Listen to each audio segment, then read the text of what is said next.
ધોરણ 5 વિષય હિન્દી આપણે બે આગળના પાઠ ચાલી ગયા, ચિત્રપાઠ, યાતાયાત અને ગિનતી. હવે આ ત્રીજું છે એ કાવ્ય છે નન્ના મુન્ના રાહી હું. એના લેખક છે શકીલ વરદાયુની. હવે આપણે આ ગીત બધાએ સાંભળશું અને એક સાથે ગાશું.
બાળકો, આપણે બધાએ કાવ્ય સાંભળ્યું અને સાથે ગાયું પણ. હવે આપણે એના શબ્દાર્થ જોશું.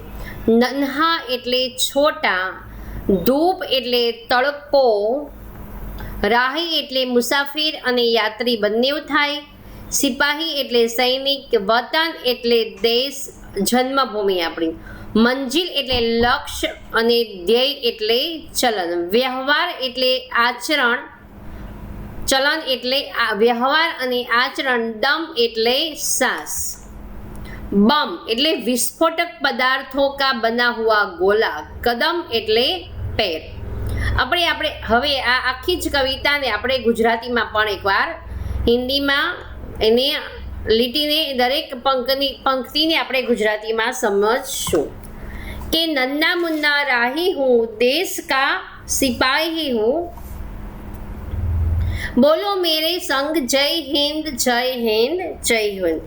તો આપણે એને ગુજરાતી અને હિન્દી બંનેમાં સમજશું कि पहला આપણે हिंदी में समझो कि मैं देशभक्ति के रास्ते चलने वाला छोटा मुसाफिर हूँ। छोटा होने पर भी मैं देश का सिपाही हूँ। तुम सब लोग मेरे साथ जय हिंद बोलो। तो आ શું કહે છે બાળક આપણને કે હું દેશભક્તિના માર્ગ પર ચાલવાવાળો નાનકડો મુસાફર છું। નાનકડો હોવા છતાં પણ હું મારા દેશનો સૈનિક છું। તમે સૌ લોકો મારી સાથે જય હિન્દ બોલો। बीजी पंक्ति छे यहाँ, रस्ते पे चलूंगा न डर डर के, चाहे मुझे जीना पड़े मर मर के, मंजिल से पहले न लूंगा कहीं दम, आगे ही आगे बढ़ाऊंगा कदम।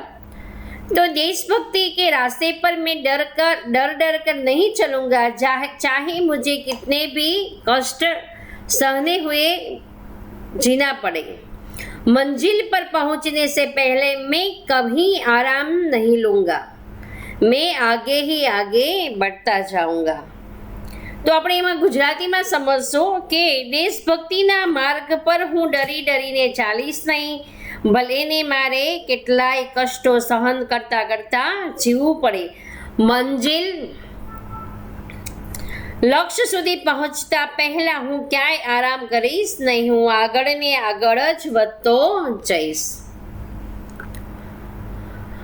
धूप में पसीना मैं बहाऊंगा जहां, हरे हरे खेत लहराएंगे वहां, धरती पे पापी न पाएंगे जन्म, आगे ही आगे बढ़ाऊंगा कदम।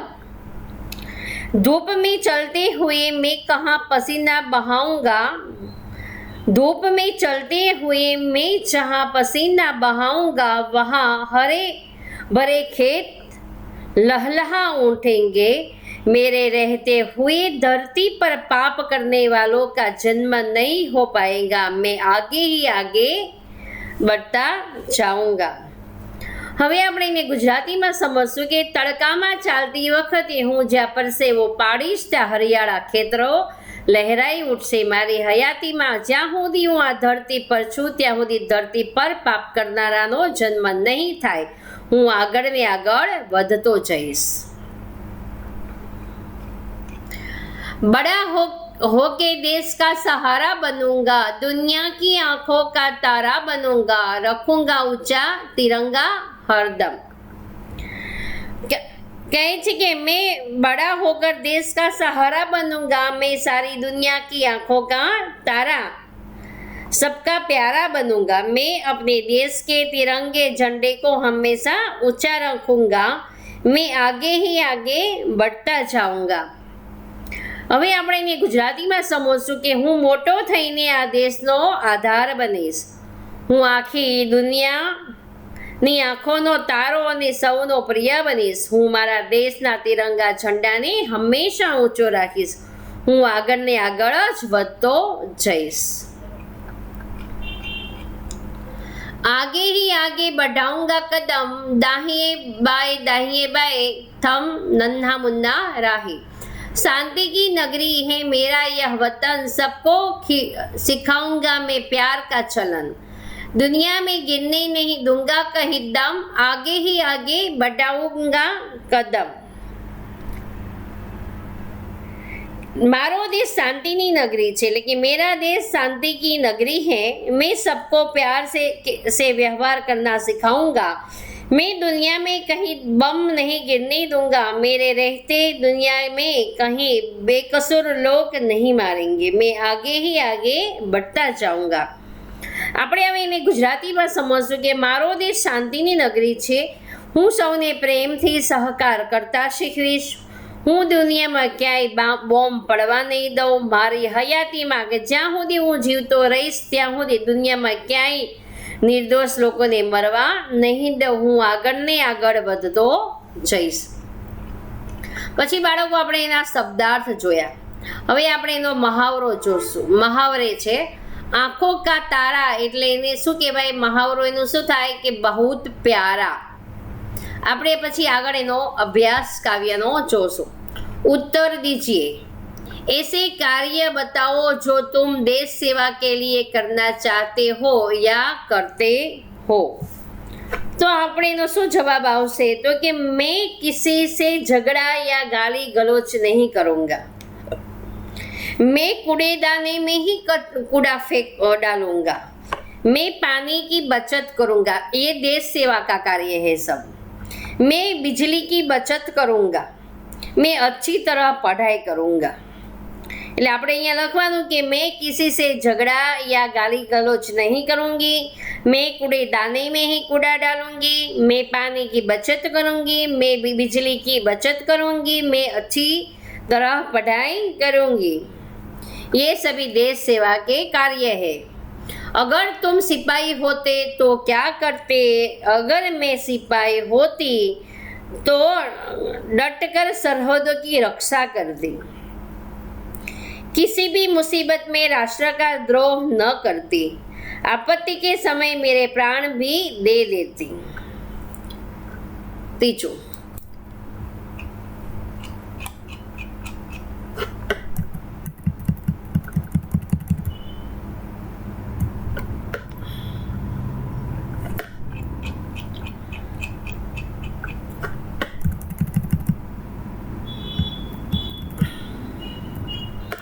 एक सैनिक लड़ते लड़ते घायल हो गया तो वह क्या सोचता होगा? एक सैनिक लड़ते लड़ते घायल हो गया तो वह क्या सोचता होगा? तो कि मैं घायल न होता तो अंत तक जूझता रहता। एक सैनिक क्या सोचता है? मेरे साथी सैनिक भावुक न हो तो अच्छा है। यही सब सैनिक लड़ते लड़ते घायल हो जाने के बाद सोचता है। हम अपने राष्ट्रध्वज को तिरंगा क्यों कहते हैं? इसके रंगों के अर्थ बताओ। तो इसमें जवाब लिखने का कि हम अपने राष्ट्रध्वज को तिरंगा कहते हैं क्योंकि इसमें 3 रंग है, केसरिया, सफेद और हरा। केसरिया रंग है वह वीरता और बलिदान का है, सफेद रंग शांति और हरा रंग हरियाली एवं समृद्धि का प्रतीक है। इस गीत में बच्चे द्वारा देश सेवा के लिए कुछ काम करने की भावना व्यक्त हुई है। गीत पढ़कर बताओ कि क्या होगा जब बच्चा धूप में पसीना बहाएगा। तो जब धूप में पसीना बहाएगा तो खेत हरे भरे हो जाएंगे और फसल से लहलहा उठेंगे, देश समृद्ध हो जाएगा। दूसरा है कि दुनिया में कहीं बम नहीं गिरेंगे, तो कि दुनिया में शांति बनी रहेगी और किसी को किसी भी प्रकार का नुकसान नहीं होगा। बच्चा मंजिल से पहले कहीं दम नहीं लेगा। बच्चा मंजिल से पहले कहीं दम नहीं लेगा तो उसे मंजिल अवश्य प्राप्त होकर ही रहेगी, वह आगे ही आगे बढ़ता जाएगा। धरती पर पापी जन्म नहीं लेंगे तो दुष्कर्म खत्म हो जाएगा और धरती पर स्वर्ग उतर आएगा। गीत में एक पंक्ति है, बोलो मेरे संग जय हिंद जय हिंद। यह एक नारा है जो हम कई अवसरों पर बोलते हैं। सोचो और बताओ तुम्हें यह नारा किस अवसर पर बोला है? तुमने यह नारा किस अवसरों पर बोला है? तो हम 15 अगस्त यानी कि स्वातंत्र दिन, 26 जनवरी यानी कि प्रजासत्ताक दिन, गांधी जयंती, शहीद दिन आदि अवसरों पर हम बोलो मेरे संग जय हिंद नारा बोलते हैं। इस नारे के अलावा आप कौन से नारे बोलते हैं? हम इस नारे के अलावा जय जवान, जय किसान, आजाद हिंद जिंदाबाद, गांधी जी अमर रहो आदि, रोटी खाएंगे देश को बचाएंगे आदि नारे बोलते हैं।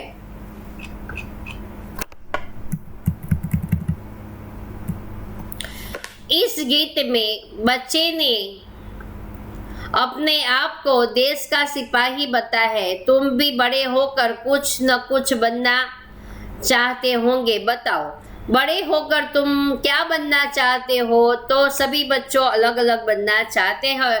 तो आप जो बनना चाहते हो यहाँ जवाब में में लिखना।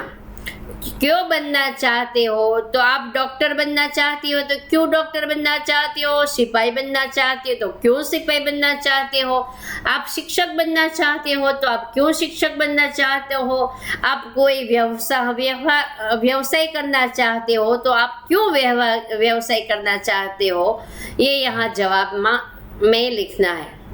और आगे अभ्यास, प्रश्नों के उत्तर लिखिए। धूप में पसीना बहाने से क्या होगा? धूप में पसीना बहाने से खेत, फसल और लहलहा उठेंगे। दूसरा है, दुनिया की आंखों का तारा कौन बनेगा? दुनिया की आंखों का तारा नन्हा मुन्ना राही सिपाही बनकर दुनिया की आंखों का तारा बनेगा। तीसरा, नन्हा राही सबको क्या सिखाएगा? नन्हा राही सबको प्यार भरा व्यवहार करना सिखाएगा। चौथा, नन्हा राही दुनिया में क्या गिरने नहीं देगा? तो कि नन्हा राही दुनिया में बम गिरने नहीं देगा। देश का सिपाही कौन बनेगा? तो नन्हा बालक देश का सिपाही बनेगा। नन्हा राही रास्ते पर कैसे चलेगा? नन्हा राही रास्ते पर निडर होकर सीना तान कर चलेगा। निम्नलिखित शब्दों का विलोम यानी कि विरोधी शब्द ढूंढकर लिखिए। आगे, फिर दाया, धरती, बड़ा, धूप, ऊंचा, नीचा, यहाँ ढूंढ कर लिखने का। आगे तो पीछे, दाया तो बाया, धरती तो आकाश, ऊंचा तो नीचा, बड़ा तो छोटा, धूप तो छाव। उदाहरण तरीके, आगे पीछे। उपयुक्त विलोम शब्द आधारित वाक्य बनाए। उदाहरण के, सब बच्चे आगे जा रहे हैं, कोई भी बच्चा पीछे नहीं रह सकता। એટલે ઉપરના જે બધા વાક્યો છે આ વિરોધાર્થી શબ્દો એ આપણે નીચે આ પહેલો શબ્દ વાપર્યો કે આગે, તો આપણે લખ્યું કે એને વિરોધાર્થી શબ્દ પીછે શબ્દ વાપરી અને આપણે બીજું વાક્ય બનાવ્યું। એવી રીતે આપણે અહીંયા બીજું છે કે દાયા, તો આપણે અહીંયા એને દાયાનું વાક્ય બનાવવાનું છે અને બાયાનું પણ વાક્ય બનાવવાનું છે।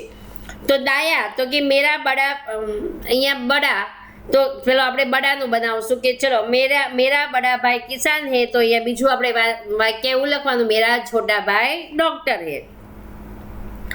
દાયા તો કે અશોક કા દાયા पैर जख्मी है, तो આપણે અહીંયા બીજું એવું વાક્ય લખવાનું કે અશોક का दाया पैर अच्छा है।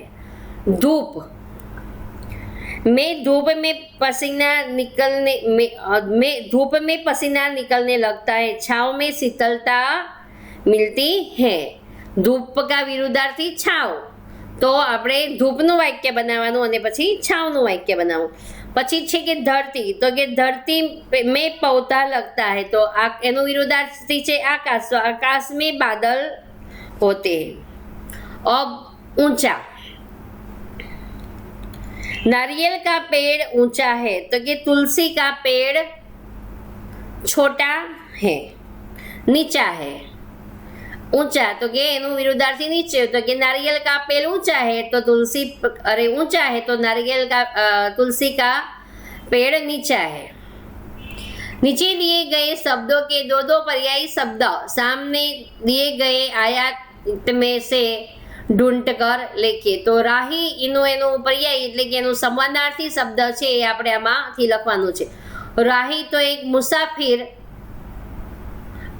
અને બીજું શું થાય એનું, તો કે પંથ। સિપાહીનું વિરુદ્ધાર્થી શું થાય, તો કે ફૌજી અને સૈનિક। અહીંયા રાહીનું મુસાફિર અને પંથી, સિપાહીનું સૈનિક અને ફૌજી। ધરતી તો કે એક पृथ्वी અને બીજું ધરા। रास्ता तो के राह और पंथ। मंजिल, लक्ष्य और ध्येय।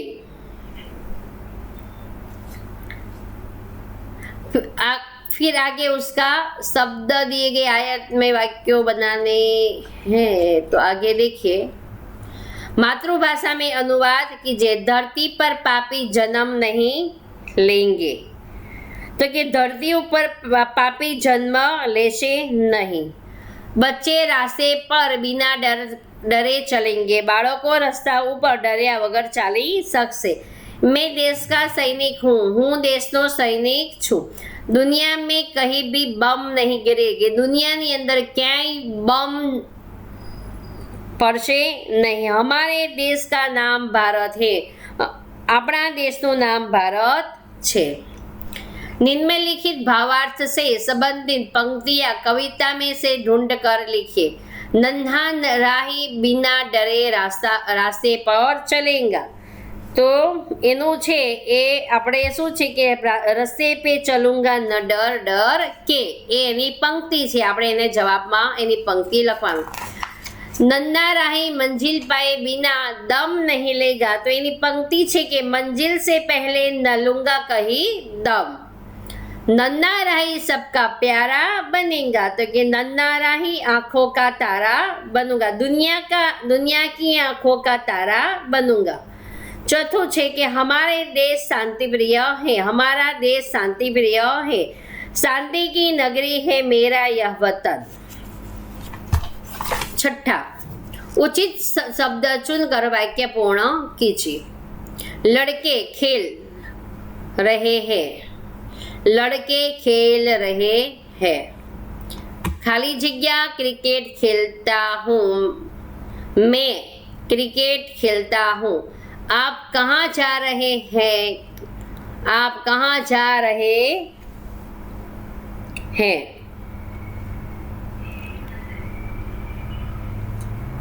खाली जगह किताबों में से आपकी किताब कौन सी है? ये इन किताबों में से आपकी किताब कौन सी है? तो खाली जगह में इन आएगा। हम खाली जगह हम पढ़ते हैं। कविता के आधार पर देश या सिपाही के बारे में 5-7 वाक्य लिखने के हैं। तो मैं बच्चों आपको बता रही हूँ कि कौन कौन से कैसे कैसे वाक्य लिखे जाते हैं इसमें। तो कि सिपाही बड़ा निडर और साहसी होता है। देश की आज़ादी और देशवासियों की रक्षा करना ही उसके जीवन का लक्ष्य है। देश के लिए शहीद हो जाने में वह कभी भी नहीं झिझकता। भारत का जवान हमेशा आगे बढ़ता है। वह कभी किसी पर जुल्म नहीं करता। उनकी यही कोशिश रहती है कि तिरंगा झंडा हमेशा ऊंचा रहे। देश में सुख शांति बनाए रखना सिपाही अपना कर्तव्य समझता है। 8वां, इस गीत में बच्चे ने सिपाही बनकर देश की सेवा करने की भावना व्यक्त की है। सोचो, क्या देश की सेवा केवल सिपाही बनकर ही की जाती है? बताओ, लिखो। देश की सेवा कैसे करते हैं? तो किसान लोग हैं, यहाँ किसान है। देश की सेवा कैसे करते? तो कि किसान कड़ी मेहनत द्वारा बहुत अनाज पैदा करके देश की सेवा करता है। और दूसरा, कुदरती खाद का उपयोग बढ़ाकर वो देश की सेवा करता है। कृत्रिम खाद व दवाइयों का उपयोग देश की सेवा करता है। और शिक्षक बच्चों को उत्तम शिक्षा देकर बच्चों में जीवन कौशल्य व जीवन मूल्य स्थापित करके ऊंचे आदर्शों का आचरण करा के वो देश की सेवा करता है। और खिलाड़ी है खेलदिली पूर्वक खेलकर, धोखेबाजी छोड़कर, सही अर्थ में अपना कौशल दिखाकर देश की सेवा करता है। कलाकार आजीवन कला की साधना करके केवल अर्थ को एकमात्र लक्ष्य बनाकर और सकारात्मक दृष्टिकोण रखकर मूल्यों को उजागर करके देश की सेवा करता है। और मैं तो बच्चों आपके बारे में लिखने का है। तो कि मैं आप એટલે कि बच्चों आपके बारे में, तो कि मैं अच्छी पढ़ाई का अपना कर्तव्य पूर्ण करके देश की सेवा करूंगा। मैं अच्छे गुणों का स्वीकार करके देश की सेवा करूंगी।